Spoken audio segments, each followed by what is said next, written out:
жана Богзат атын айтпай эле коеюн дедим эле. Кудай сактасын. Ал элдин баары Богзат деткен, ошого айтып коеюн. Богзат, мен сенин лентаңды карап чыктым. Лентаңды карасам, лентаңда бүт эле мен экенмин. Бир күндө мен боюнча 2-3 маалымат чыгарат экенсиң. Жалган жалаанын баарын тең үй бүлөмө чейин аралашып, кечегини мен атама чейин азылып турсуң, алкаштын баласы деп. Мен сага айтып коеюн кыскача.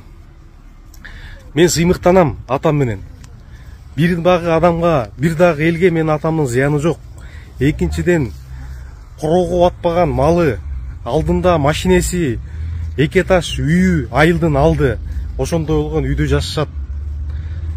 Биз наоборот бул келген жалган жашоодо достойно жашаңыз, өзүңүз калагандай жашаңыз деп биз акчасынан берип турабыз. Арак ичсе өзүнүн акчасына сатып ичип атат.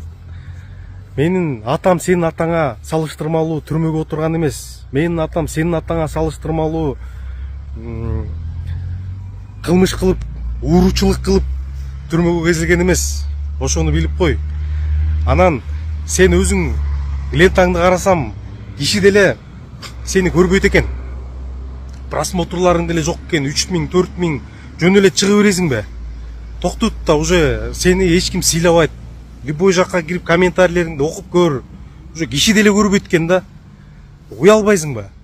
Мени болсо элдер суранып көрүшөт, суранып, Илгиз мырза, чыгып коюңузчу, могул боюнча өз оюңузду билдирип коюңузчу деп.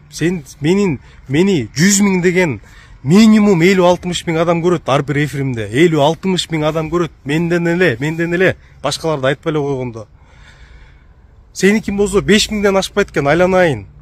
Арактан берек бол, жеке үй бүлөгө азылганыңды токтот. Мага айырмасы жок.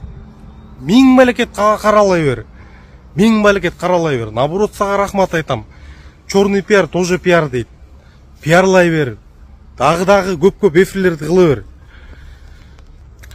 Ошол урматтуу бийлик.